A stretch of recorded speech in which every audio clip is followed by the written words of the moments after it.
12ஆம் வகுப்பு பொதுத் தேர்வில் அதிக மதிப்பெண் பெற வாங்கி பயன்படுத்துவீர் சுறா கைட் 2025-26 புதிய பதிப்பு. அதிக பக்கங்கள், அதே தரம், தற்போது குறைந்த விலையில். சுறா கைட் அனைத்து புத்தக கடைகளிலும் கிடைக்கும். குக்கரி சேனலை பார்த்து யார் வேணாலும் சமையல் பண்ணலாம். ஆனா சுவையான சமையல் பண்றது எப்படி?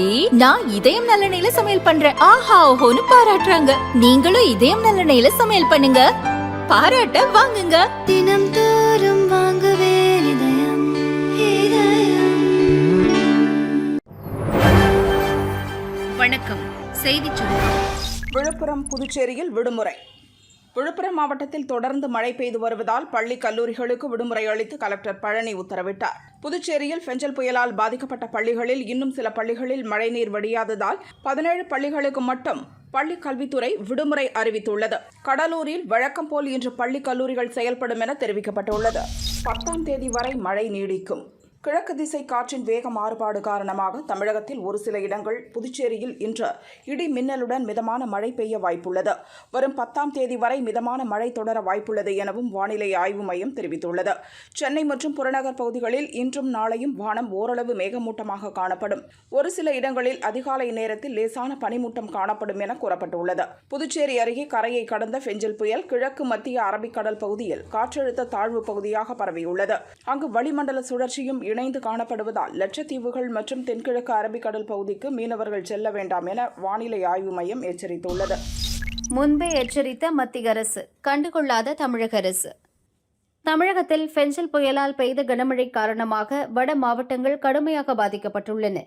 புயல் குறித்து மத்திய அரசு அலர்ட் செய்த போதிலும் அதை தமிழக அரசு கண்டுகொள்ளாமல் இருந்தது தற்போது தெரியவந்துள்ளது. மத்திய அரசு நவம்பர் 29 முதல் டிசம்பர் 3 வரை தமிழகம், புதுச்சேரி, ஆந்திரா, கேரளாவுக்கு அடுத்தடுத்து புயல் குறித்த முன்னெச்சரிக்கை அறிவிப்பை வெளியிட்டுள்ளது. அதில் அணைகள் குறித்து முன்னெச்சரிக்கை அறிவிப்பும் வெளியிடப்பட்டுள்ளது.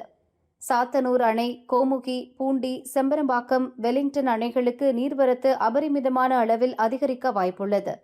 அதனால் கரையோர மக்களுக்கு எச்சரிக்கை விடுத்த பின்னர் அணையிலிருந்து நீரை திறக்குமாறு மத்திய அரசு அறிவுறுத்தியுள்ளது.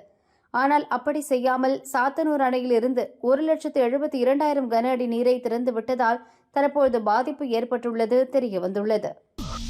அமைச்சரை விரட்டிய இடத்தில் பாரதிய ஜனதாவினருக்கு அன்பு மழை.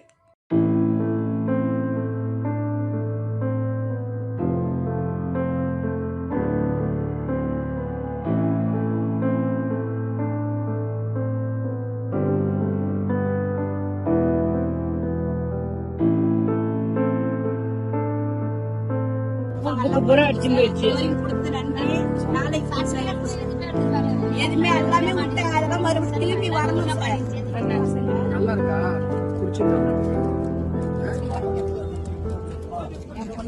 தென்பெண்ணையாற்றில் அதிக தண்ணீர் திறக்கப்பட்டதால் ஏற்பட்ட வெள்ளப்பெருக்கு விழுப்புரம், இருவேல்பட்டு, அரசூர் உள்ளிட்ட 10க்கும் மேற்பட்ட கிராமங்களில் புகுந்தது. வெள்ளம் பாதித்த இடங்களை யாரும் பார்க்க வரவில்லை என ஆத்திரமடைந்த மக்கள் 2 நாட்களுக்கு முன் மறியல் போராட்டத்தில் ஈடுபட்டனர். சம்பவ இடத்துக்கு வந்த அமைச்சர் பொன்முடி மற்றும் அதிகாரிகள் மீது மக்கள் சேற்றை வீசி வாக்குவாதம் செய்தது பரபரப்பை கிளப்பியது.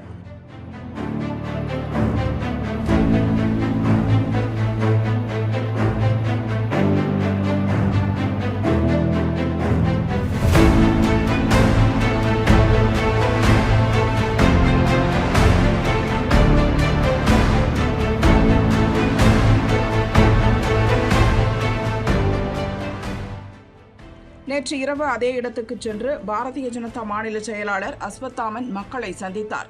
அங்குள்ள மக்கள் அவருக்கு அன்போடு வரவேற்பு கொடுத்தனர். அவரிடம் தங்கள் குறைகளை கூறினர். நிவாரணப் பொருட்களை வழங்கிய அவருக்கு நன்றி கூறி அனுப்பி வைத்தனர்.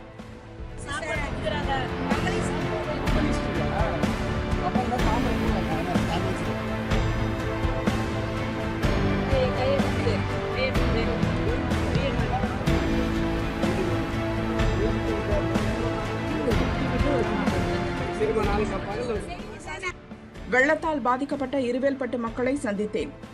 இந்த கிராம மக்கள் அமைச்சர் பொன்முடியை சேற்றை இறைத்து வெளியேற்றியதற்காக அமைச்சர் சேகர் பாபு குற்றவாளியாக பார்க்கிறார். ஆணவத்தில் ஆடாதீர், அரசியல் பிழைத்தோருக்கு அறம் கூற்றாகும் என அஸ்வத்தாமன் கூறியுள்ளார். மீண்டும் செல்போன் லைட் சிகிச்சை, மருத்துவமனையில் அலட்சியம். சிவகங்கை மானாமதுரை அரசு மருத்துவமனையில் நேற்று முன்தினம் இரவு கீழப்பசலையைச் சேர்ந்த பாலமுருகன் என்பவர் அரிவாளால் வெட்டப்பட்டு சிகிச்சைக்கு வந்தார். அப்போது மின்சாரம் இல்லாததால் மொபைல் போன் லைட் வெளிச்சத்தில் ஊழியர்கள் அவருக்கு சிகிச்சை அளித்ததாக கூறப்படுகிறது. இது தொடர்பான வீடியோவும் வைரலாகிறது. இந்த மருத்துவமனையில் தினமும் 500க்கும் மேற்பட்டோர் சிகிச்சை பெறுகின்றனர். 12க்கும் மேற்பட்ட டாக்டர்கள் பணியில் இருக்க வேண்டிய நிலையில் 3 பேர் மட்டுமே உள்ளனர். மருந்து கட்டுபவர்கள், துப்புரவு பணியாளர்கள் பணியிடமும் காலியாக இருப்பதால் மின்தடை ஏற்படும் நேரத்தில் ஜெனரேட்டரை இயக்க முடியாத நிலை ஏற்பட்டுள்ளது. எதிர்க்கட்சி தலைவர் பழனிசாமியின் அறிக்கை.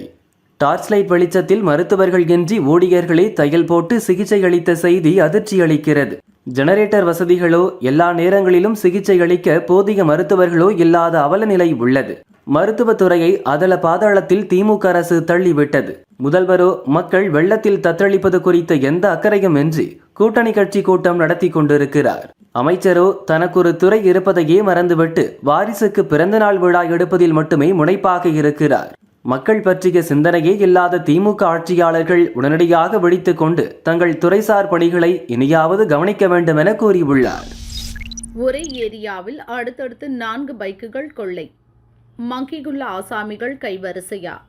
விருதுநகர் மாவட்டம் அருப்புக்கோட்டை அருகே சிலோன் காலனியை சேர்ந்தவர் அன்பழகன் தனது டூவீலரை வீட்டின் முன்பு நிறுத்திவிட்டு இரவு தூங்க சென்றார். காலையில் எழுந்து பார்த்தபோது டூவீலரை காணவில்லை. இதேபோன்று இவர் வீட்டின் அருகிலேயே மாரி செல்வம், கவியரசு உள்ளிட்ட 3 பேரின் பைக்குகளும் திருடு போயிருந்தது. இரவில் மங்கிகுள்ளா அணிந்த மர்ம நபர்கள் நடமாட்டம் இருந்ததாக அப்பகுதி மக்கள் கூறினர். அப்பகுதியில் உள்ள சிசிடிவி கேமராக்களில் எதுவும் காட்சிகள் பதிவாகி உள்ளதா என கிரைம் போலீசார் பார்த்து வருகின்றனர். ஒரே ஏரியாவில் 4 பைக்குகள் காணாமல் போன சம்பவம் அருப்புக்கோட்டையில் அதிர்ச்சியை ஏற்படுத்தியுள்ளது. திருச்சியில் சீன கந்துவட்டிக்காரர்கள் NIA விசாரணை. திருச்சியில் தங்கியிருந்த சீனாவைச் சேர்ந்த சியா ஓயா மாவோ மற்றும் பூ யுவான்லோன் ஆகியோரை நவம்பர் 13இல் அமலாக்கத்துறை அதிகாரிகள் கைது செய்தனர். 3 நாள் காவலில் விசாரித்தனர். இவர்கள் தமிழகத்தைச் சேர்ந்த 2 பேரை நிர்வாக இயக்குநர்களாக நியமித்து 2 நிறுவனங்களை துவக்கியதும், மொபைல் போன் செயலியை உருவாக்கி உடனடி கடன் வழங்கியதும் தெரிய வந்தது. கடனை திருப்பி செலுத்த 7 நாள் மட்டுமே அவகாசம் கொடுத்து 49.20 கோடி ரூபாய் வரை கந்து வட்டி வசூலித்துள்ளனர். மிரட்டி வசூலித்த தொகையை கிரிப்டோ கரன்சியாக ஹாங்காங் அனுப்பியதும் அதிர்ச்சியை கிளப்பியது. வேறு ஏதாவது சதித்திட்டம் தீட்டினரா என NIA அதிகாரிகள் திருச்சியில் முகாமிட்டு விசாரிக்கின்றனர். சீன நாட்டினரிடம் கைப்பற்றப்பட்ட டிஜிட்டல் ஆவணங்களை ஆய்வு செய்கிறோம். சீன நாட்டினரின் புரோக்கர்களாக திருச்சி தில்லை நகர் பகுதியைச் சேர்ந்த 2 பேர் செயல்பட்டுள்ளனர். அவர்களிடமும் விசாரணை நடக்கிறது. திருச்சியில் சிக்கிய சீன நாட்டினரின் கூட்டாளிகள் பெங்களூரிலும் தங்கி கந்துவட்டி தொழில் செய்துள்ளனர் என அதிகாரிகள் கூறினர்.